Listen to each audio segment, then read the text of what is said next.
If you're into the idea of investing your money, making it grow, but you're not making the full use of 401k, Roth IRA, HSA account, are you really into investing? Huh?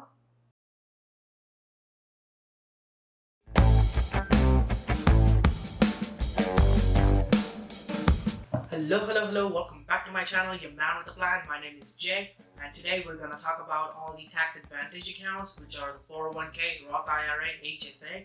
There's many more, but I'm just going to focus on these three for now. Before I get into today's topic, I want you to think about this. What are the big purchases which happens in a normal person's life? College tuition, a car, a home? You can get loan programs for that, but what about retirement? Have you ever wondered, do we have any kind of loan program for your retirement? We don't. Retirement is one of the most expensive things you'll ever pay for. The most government will help you with that is give you social security benefits, but let's be honest here. When you actually retire, whatever the amount of social security benefits you get, that's probably not enough to fund your whole retirement until the day you die. Which means you'll have to save up for your own retirement. That's where all these accounts come in, the 401k account, the Roth IRA, the HSA. Those are the tax advantaged accounts. As the name implies, you get some kind of advantage when it comes to taxes and contributing money into those accounts. Let's take 401k for example. 401k is known as a defined contribution plan. The IRS decides how much money you could contribute to your 401k, and based on the dollar limit, you and your employer could make contributions to your 401k plan.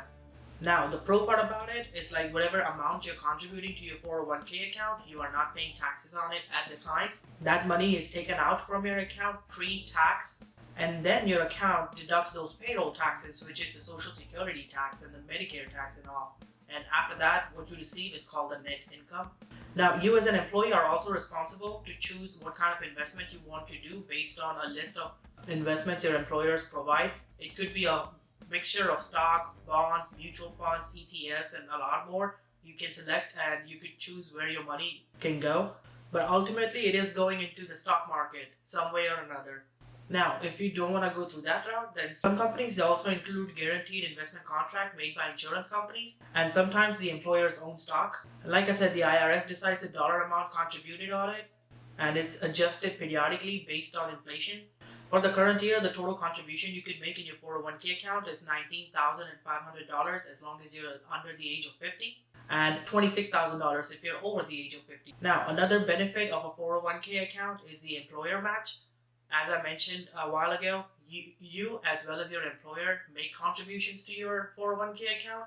It depends from company to company, but some employers, they match up to 6% or maybe more or less depending on company to company. Employers use their own formula to come up with a number to make the match. A common example of that would be like your employer will match about 50 cents for every dollar you make, up to 6% of your total income. Now, here's the fun part.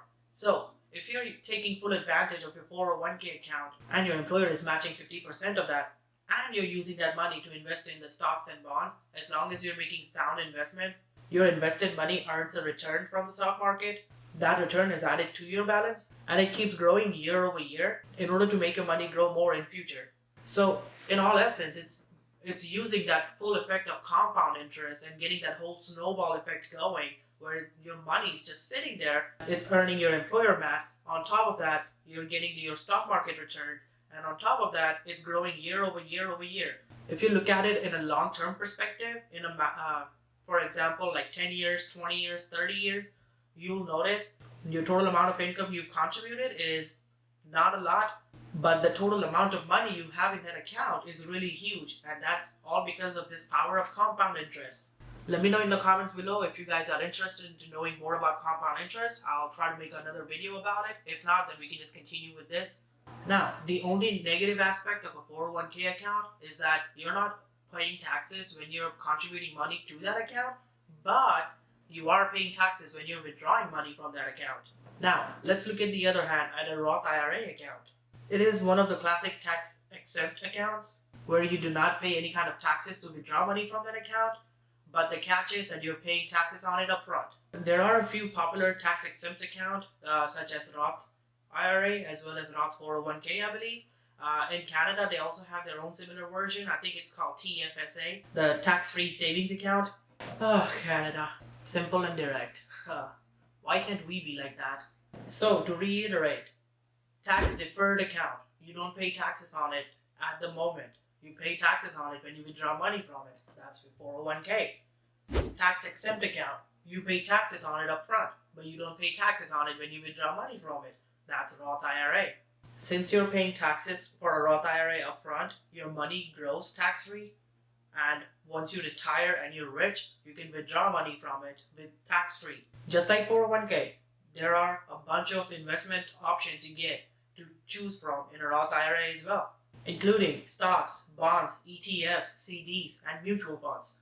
Mutual funds are subject to market risk. Please read the scheme-related documents carefully.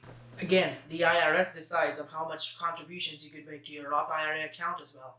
Currently, it is $6,000 per year, which is roughly about $500 a month. On top of the dollar limit which the IRA sets, it also decides what kind of money you could contribute to your Roth IRA account. You can't use black money or blood money to contribute money into your Roth IRA account, or else we'll know who'll be the richest guy out there. For real though, you cannot use money you make from your assets to contribute towards your Roth IRA account. What I mean by that is whatever money you make by the rental income you have, the interest you're getting paid for whatever investments you've made, the stock market dividends you got, or the capital gains. On top of that, there are also income limitations for a Roth IRA account. Currently, you cannot fund a Roth IRA account if you're making over $140K per year or $260K when married. If you're making sound investments from your Roth IRA account as well in the stock market, and you're using the power of compound effect and the snowball effect to its full capabilities, by the time you're ready to retire, you will end up a millionaire. But the catch for all of this stuff is that you have to start as early as possible. For example, let's have a look over here.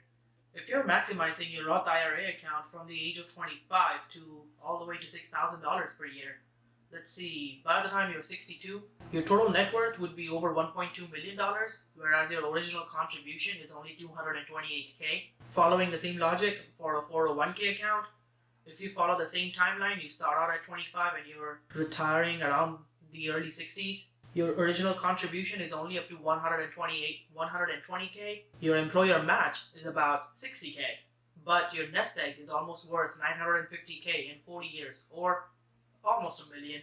Once again, both of these options are best for when you start out early and you're maximizing the contributions to get the snowball effect going and enjoying that power of compound interest, having a big nest egg when you're ready to retire. Now, there's another one of these accounts called Roth 401k. People on the executive level use to pretty much make a lot of money, contribute to it, and then transfer it to a Roth IRA to lock in the tax rates.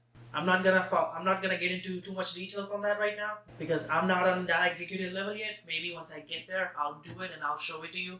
But as of right now, let's stick with the chump changes, shall we? Now, at the end of the day, both of those retirement plans have their own pros and cons based on whatever direction you wanna, based on whatever way you wanna go with. Best suggestion is to go with both as long as your income is not 140K or above. But if it is over that limit, then maybe try Roth 401k and then transferring to Roth IRA.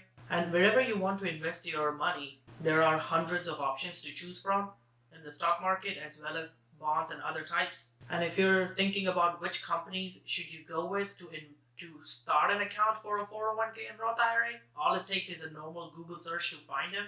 You just have to make sure you're finding some credible and reliable sources and companies which have been here forever, so they're not going anywhere in the near future.